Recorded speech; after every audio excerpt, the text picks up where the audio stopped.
Ang iniiwan mo ay katauhan mo. Ang binubuo ng Ama ay ang buhay mong totoo. Tao, mahal ko kayo. Tuwirang kong tinuturan, mahal na mahal ko kayo. Ang may pandinig ay nakarinig.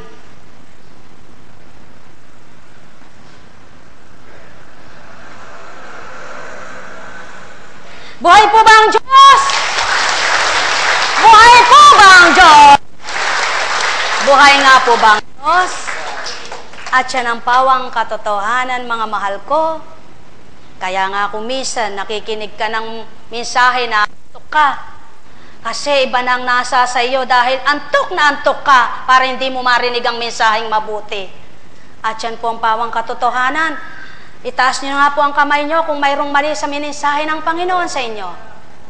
Kung wala po, dapat po gising na kayo. Buhay po ba ang Diyos? Buhay po ba ang Diyos?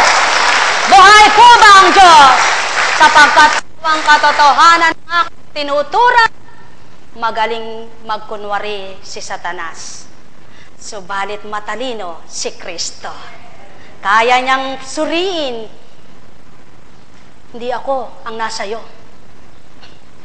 Hindi mo ako kayang dayain. Sasabihin ng Kristo, hoy, luma ng style yan. Luma ng uso. Iba na ngayon ang uso ko. May naman kung di mo alam, Satanas ng buhay ng tao. Buhay po ba ang Diyos? Buhay po ba ang Diyos? Mga minamahal ko, madaling gumawang magbait-baitan. Ngunit hindi mo yan masasadsyad sa buong buhay kapag kunwari lamang.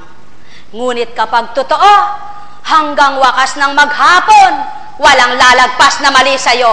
Buhay po ba ang Diyos? Buhay po ba ang Diyos? At siya ng pawang katotohanan. Kaya mga mahal ko, di man ninyo alam ang liripin, subalit batid nyo ang suriin. Suriin nyo po ang sarili nyo. Baka nagpapadaya kayo. Tingnan nyo nga ang katabi nyo. Baka po may buntot siyang katabi nyo. Tingnan nyo nga po. Baka may sungay. Nako, umuusbong pa lang ba? Putulin mo na. Mga mahal ko, buhay po ba ang Diyos? Buhay po ba ang Diyos? Mayroon pong kwento. Konti lang po, karampot na kwento. Kahapon po ay nagpunta po kami ng Divine Mercy. Yung mga kasamahan ko po ilang alaga. Di sa madaling salita po ay papasok po kami doon sa ground, playground. Kumbaga, ay hindi na playground yon ngayon. Doon po inaano yung dinatapos yung misa. Misa na doon sa baba, misa na doon sa bago umakyat sa loob. Sa madaling salita po sinalubong po kami ng dalawang babae. Sabi po nila, ilan po kayo? May sumagot po kung ilan kami. Ay, dito kayo. Meron kayo sariling upuan. Di nini kayo kayo ang mag-aalay. Ano po aalay? Sagot ko naman. Yung po ang ganon-ganon. Pinaupo na po kami, Lera. Eto na po nang mag-aalay na. Yung pong dalawa, ikaw magdala ng kandila. Dito ka po. Nako, sabi nung baba, ba't nagpalit kayo? Ba't hindi nyo ako sundin? Sabi niya, ibig sabihin mas marunong pa yung dalawa sa kanila. Marunong pa kami sa kanila. Sila nga naman ang taga-ayos. Ako po'y nakatitig lang nakati. Pasubali ko, yan ang katotohanan.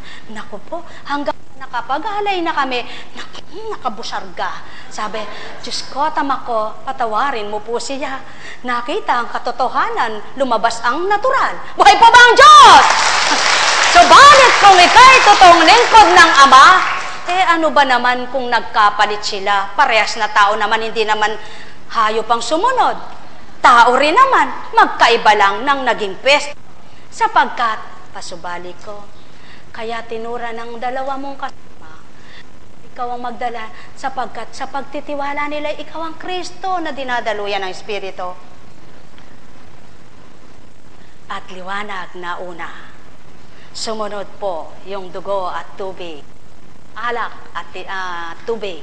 Tapos po yun. Hanggang natapos na yung pangungumon yun. Di maipinta ng napakagaling na pintor. Sabi, manigas ka. Buhay po ba ang Diyos? Ibig sabihin, kumilos ang Ama. Abay, pagkarami-rami nga naman puno sila. Ba't kami binigyan ng silya na sa unahan pa? Kaya lamang din napuspos ang sagradong misa sapagkat pumasok si Satanas na kalaban niya. Buhay po ba ang Diyos? Buhay po ba ang Diyos? Subalit, doon pinatutunayan ng Amang pagkakaiba na naglilingkod ka at gusto mo lamang bilang tao ka, kaysa ikaw ay pinaglingkod ng Ama na napili ka niya. Sa damdamin, isip at salita, magkaiba kayo. Buhay po ba ang Diyos?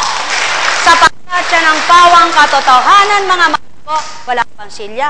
Isama mo si Kristo, may silya ka. Wala ka bang pwesto? Isama mo ang Ama, may pwesto ka. Wala ka bang lililiman? Isama mo Espiritu, malawak ang liliman mo. Kaya mga mahal ko, lamang ang panaigin nyo ay Diyos Ama, Diyos Anak, Diyos Espiritu Santo, hindi pagkatao. Buhay po ba ang Diyos? Buhay po ba ang Diyos? Kaya mga mahal ko, kay buti ng Ama, kay dakila niya, sino bang magbababatid o nakabatid na isa man sa kanila ay mag-alay? Wala, sapagkat patunay lamang ng Ama, paparoon ka pa lamang anak ko, inaayos ko na ang aabutan mo. Patunay lamang anak ko, saan man dako naroon ka, ako'y kapiling mo. At patunay lamang anak ko, sa kaganapang yaon, may takda ang lahat. Kapag pinili ka, ilan mang libo inabutan mo, ikaw pa rin ang itatala ko. Buhay po ba ang Diyos? Mga mahal ko, pagnilayan ninyo ang bawat kaganapan. Kaya wag mong sabihin, ako po, sapagkat hindi tulad ng labanan ng tao yan. Hindi mo pwedeng sabihin sa Ama, Apo, ako na lang po ang maglilingkod. O Apo, ako na lang po piliin mo. Sapagkat ibang pumili ang Ama. Kaya magpasalamat kang napili niya. At gawin mong makatotohanan ang pagtanggap mo nang hindi masayang ang kaloob sa iyo at pagsisihan ng Ama, ba't pinili ka? Buhay po ba ang Diyos? Buhay po ba ang Diyos? Pero sabi hindi ako nagsisisi, nang hihinayang lang ako. Kapag may pinili akong akala ko'y mababago, subalit gayon pala ang pagkatao, sino ako sa Kanya na tinanggap at pinili ko siya. Nakakapanlumo po, nakakalumbay po, kung kayo'y napili, magpakatotoo, maging tapat, kayo ang may pandinig ay nakarinig. Buhay po ba ang Diyos? Buhay po ba ang Diyos? Mga mahal ko, bullseye po ba? Salamat. Sa inyo po ba yon? Ay, huwag na kayo magtanong.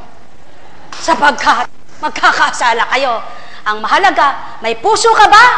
Damhin mo. May isip ka ba? Liripin mo. May pandama ka ba? Buhayin mo. Sumayin nyo ang kapayapaan. Mahal na mahal ko kayo.